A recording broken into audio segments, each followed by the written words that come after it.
Bismillahirrahmanirrahim.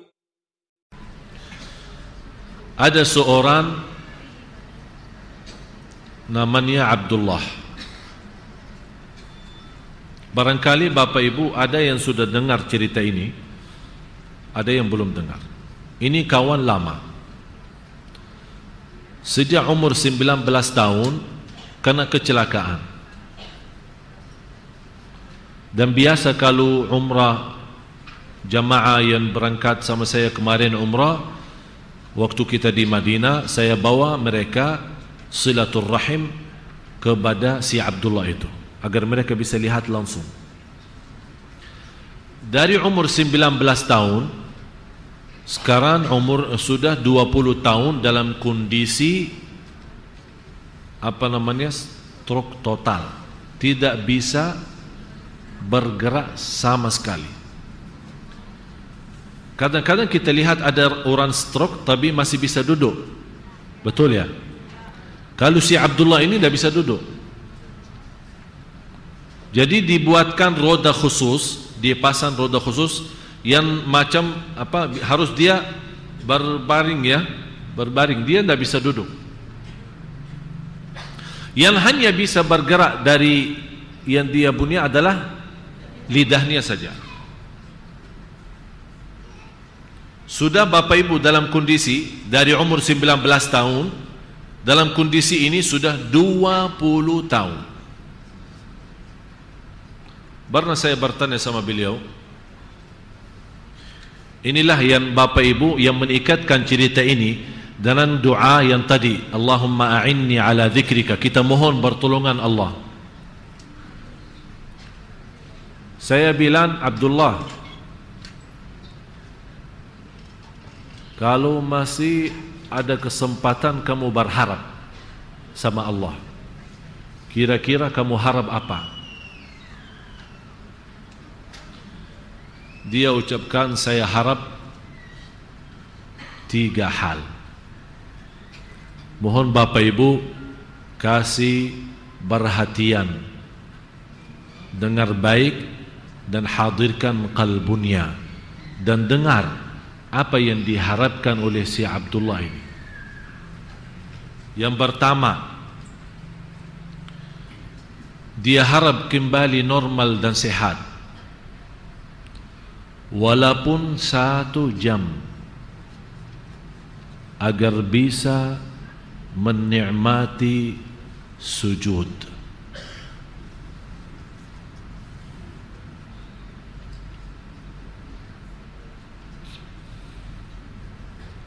Agar bisa sujud. Karena beliau 20 tahun jaga salat tepat waktu, salat malam, duha dan segala sunnah-sunnah, tapi dia tidak bisa sujud. Berapa di antara kita, anak-anak kita, sahabat kita, keluarga kita, yang Allah masih berikan umur tapi memainkan, meramaikan salat.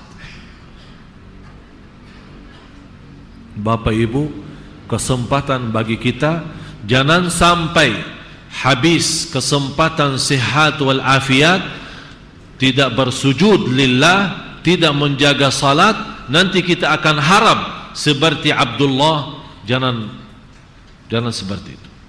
Manfaatkan kesempatan yang masih ada sebelum nanti tidak ada. Menurut saya, orang yang diberikan oleh Allah umur dan sehat wal afiat, dan dia ketiduran subuh, memainkan salat, dan tidak pernah menjaga salat tahajud, atau tidak salat sama sekali, hanya Jumat seminggu sekali, sungguh orang itu sombong. Dan kita tahu orang yang sombong berani lawan Allah, dan barang siapa yang lawani barang Allah dalam kesombongan tidak akan masuk surga. Harapan yang kedua,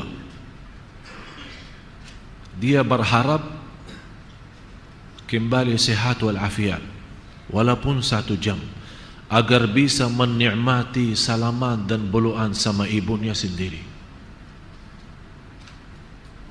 Karena sudah 20 tahun bapak ibu, dia tidak bisa menikmati salaman sama ibunya. Setiap datang adiknya maupun kakaknya datang bersalaman dengan ibunya, dan mereka memeluk ibunya dan senang dan bercium dengan ibunya, dia nangis saja. Dia tidak bisa menikmati sudah 20 tahun. Cuba bagaimana kita yang masih Allah berikan kesempatan, malah kita lawan orang tua, malah menyakiti orang tua, malah durhaka kepada orang tua. Selama mereka masih ada, dua-duanya maupun salah satunya, berarti pintu surga masih terbuka. Bapak ibu yang dimuliakan Allah, setiap kesenyuman di wajah kedua orang tua karena ketaatan kita kepada mereka akan mengundang rahmat dan membuka pintu surga. Dan setiap titis air mata di wajah orang tua karena kedurhakan kita kepada mereka, wallahi akan mengundang azab dan membuka pintu neraka. Silahkan anda milih, anda mau yang mana. Tinggal anda milih. Si Abdullah sudah tidak sabar lagi. 20 tahun dia melihat saudaranya mampu bersalaman dengan senang dengan ibunya sendiri. Dia tidak bisa menikmati itu. Dia harap kembali sehat walafiat agar bisa berbeluk dengan ibunya dan bercium dengan ibunya. Dia tidak tega dan tidak sabar lagi melihat ibunya selama 20 tahun. Abdullah buang air besar di atas tangan ibunya sendiri. Ya Allah, ibu kita memiliki hati besar. Siapa di antara kita yang tega untuk menaruh tangannya di atas seorang yang dia tidak kenal, atau seorang yang dia kenal tapi bukan ada hubungan keluarga atau sebagai anak, menaruh tangannya dengan ikhlas untuk membawa air besarnya? Ini yang membuat Abdullah tidak sabar dan terpaksa nikah.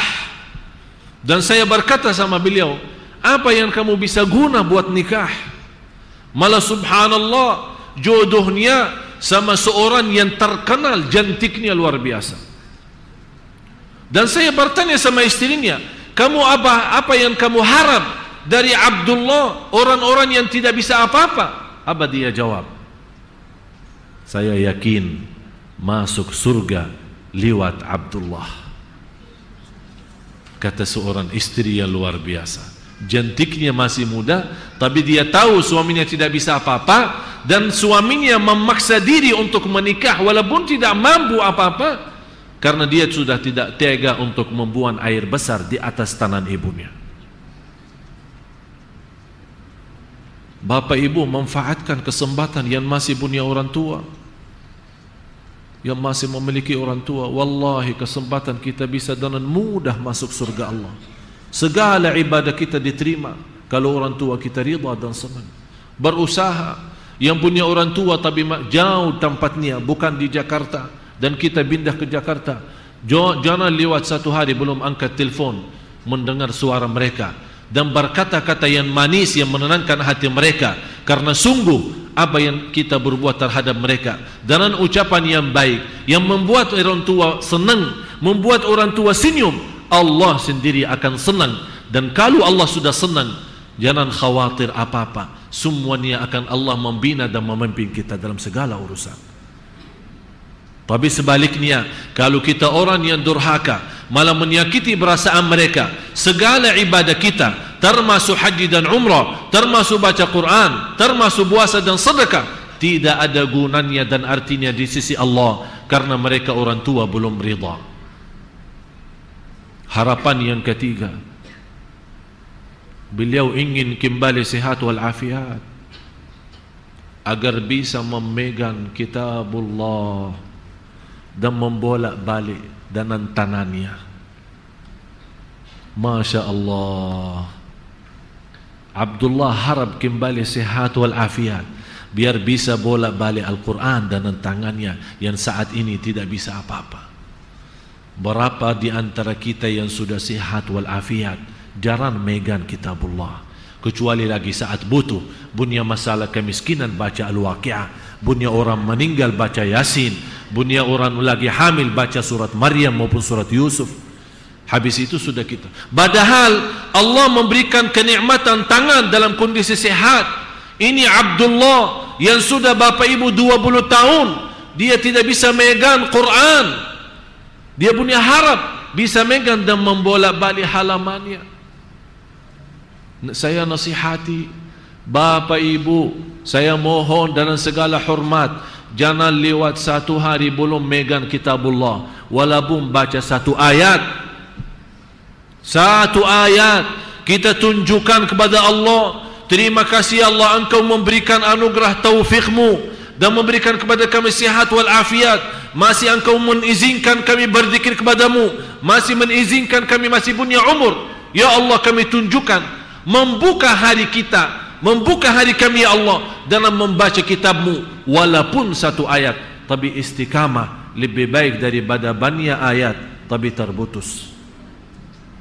Apalagi kita bersiap-siap mendatangi bulan Ramadan, manfaatkan bulan Rajab dan Sya'ban untuk mendidik diri, membersihkan jiwa, berbanyak baca Al-Quran walaupun satu ayat dalam satu hari. Baca, menjaga salat malam walaupun 2 rakaat, tutup dengan witir. Dan salat malam bapa ibu, indahnya salat malam dimulai dari habis Isya sampai subuh. Jadi tidak ada waktu yang terbatas. Kenapa? Karena Allah Maha tahu, ada di antaranya yang suka malam terakhir atau di akhir malam dia bangun tapi ketiduran. Ada di antaranya yang barangkali sibuk, begitu pulang ke rumah ketiduran. Jadi Allah mengizinkan salat malam dari habis Isya sampai subuh. Jadi saya sarankan, kalau memang anda suka ketiduran, lebih baik begitu habis Isya ikuti dengan sunnah ba'diyah, lagi 2 rakaat, nawaitu salat malam, tutupi dengan witir, anda sudah ditulis oleh malaikat sudah salat malam. Seandainya malam itu kita meninggal dunia, sudah menjadi ahli qiyamul lail. Masya Allah. Orang berfikir, oh tahajud lama, katanya tahajud harus tidur duluan, kalau anak tidur duluan ketiduran, subuh aja kesiangan, apa bermacam-macam. Dah usah pakai berniam alasan fikir. Salat malam boleh mulai habis Isya sampai subuh, mau sebelum tidur boleh, mau sesudah bangun tidur boleh. Kalau tidak mampu salat malam sama sekali, jaga witirnya, jaga witir, jaga witir. Sayyidina Umar bin Al-Khattab radhiyallahu an suka salat witir sebelum tidur. Ditanya oleh orang lain, kenapa wahai Amirul Mukminin kamu suka witir sebelum tidur, kenapa tidak tunda saja nanti malam sebelum subuh? Kata beliau, saya witir duluan, kalau seandainya saya meninggal dalam keadaan tidur, sudah menjadi ahli witir. Kalau bangun lagi, walaupun sudah witir, bangun lagi masih setengah jam, masih 1 jam sebelum azan subuh, silahkan salat berapapun yang anda mampu, dengan sederhana dan enak, tapi tidak ada witir lagi karena sudah witir duluan. Semoga Bapak Ibu, apa yang saya sampaikan bisa menjadi bahan bermanfaat bagi kita, bisa memberikan wawasan dan mensadarkan kita kembali. Bapak Ibu, saya tidak harap ada di antara kita menjadi Abdullah baru dia punya cita-cita dan keinginan. Padahal Bapak Ibu Abdullah ini yang sudah 20 tahun dalam kondisi itu, yang tidak bisa megang Al-Quran, sudah berhasil menghafal Al-Quran 30 juz. Kalau dia punya alasan di hadapan Allah, ya Allah saya tidak bisa megang Al-Quran, ya Allah saya tidak punya siapa-siapa yang membimbing saya untuk baca Al-Quran, masih kita punya alasan. Tapi bagaimana kita yang sehat wal afiat, kalau ditanya nanti di hari kiamat oleh Allah, kenapa bertahun-tahun kita diberikan kesempatan tapi kita tidak membaca walaupun satu ayat? Bapak Ibu, marilah kita buka halaman baru sama Allah, supaya insya Allah Rajab dan Sya'ban kita benar-benar memiliki persiapan masuk sekolah Ramadan. Dan sekolah Ramadan kita insya Allah semua yang hadir mendapatkan ridha Allah dan dijauhkan oleh Allah dan dibebaskan dari neraka Jahannam. Itu ujung-ujungnya di bulan Ramadan, diselamatkan oleh Allah dari neraka Jahannam. Jangan kita orang begitu datang bulan puasa membaca Al-Quran hanya di bulan puasa, begitu habis bulan puasa kita taruh lagi di dalam lemari, insya-Allah ketemu bulan puasa yang akan datang. La haula wala quwwata illa billah. Siap jamaah sekalian? Jangan insya-Allah. Siap. Baru kalau bilang insya-Allah siap berarti belum siap. Insya-Allah. Terus gimana? Insya-Allah. Sudah faham? Insya-Allah. Kapan? Insya-Allah. Mulai insya-Allah. Jadi insya-Allah mulu dah akan terjadi. Tapi kata Allah, fa idza azamta fatawakkal 'ala Allah. Berazam dulu, siap dulu, ada kemauan dulu, baru minta tolong kepada Allah. Semoga Allah berikan kepada kita semua pertolongannya. Allahumma a'inna ala dzikrika wa syukrika wa husni ibadatik. Ya Allah, berilah kepada semua bapa ibu taufikmu agar senantiasa bisa istiqamah. Ya Allah, berilah kepada kami semua taufikmu agar bisa menahan hawa nafsu kami. Ya Allah, berilah kepada kami taufikmu agar senantiasa mendapatkan segala permohonan dan hajat kita diterima. Ya Allah, berilah kepada kami taufikmu agar senantiasa bisa membina keluarga kami dengan bahagia dan selamat. Ya Allah, berilah kepada kami taufikmu agar senantiasa mampu membaca Al-Quran seterus-terusnya. Ya Allah, berilah kepada kami taufikmu agar senantiasa menjaga ucapan kami. Ya Allah, berilah kepada kami taufikmu agar senantiasa menjadi hamba-Mu yang salih-salihah. Ya Allah, berilah kepada kami taufikmu agar senantiasa bermunajat hanya kepada Engkau ya Allah, memohon bertolong hanya kepada Engkau ya Allah. Karena dengan taufikmu ya Allah kami akan mendapatkan kebahagiaan. Dengan taufikmu ya Allah kami akan selamat. Dengan taufikmu ya Allah kami akan mendapatkan segala keberkahan. Dengan taufikmu ya Allah kami dapat segala ampunan. Dengan taufikmu ya Allah kami akan mendapatkan rahmatmu. Dengan taufikmu ya Allah kami akan mendapatkan surgamu. Dengan taufikmu ya Allah akan kami selamat dari neraka Jahannam. Dengan taufikmu ya Allah kami akan mendapatkan husnul khatimah. Husnul khatimah, husnul khatimah. ربنا آتنا في الدنيا حسنة وفي الآخرة حسنة وقنا عذاب النار وصلى الله على سيدنا ونبينا محمد وعلى آله وصحبه وسلم والحمد لله رب العالمين. سبحانك اللهم وبحمدك أشهد أن لا إله إلا أنت أستغفرك وأتوب إليك والسلام عليكم ورحمة الله وبركاته.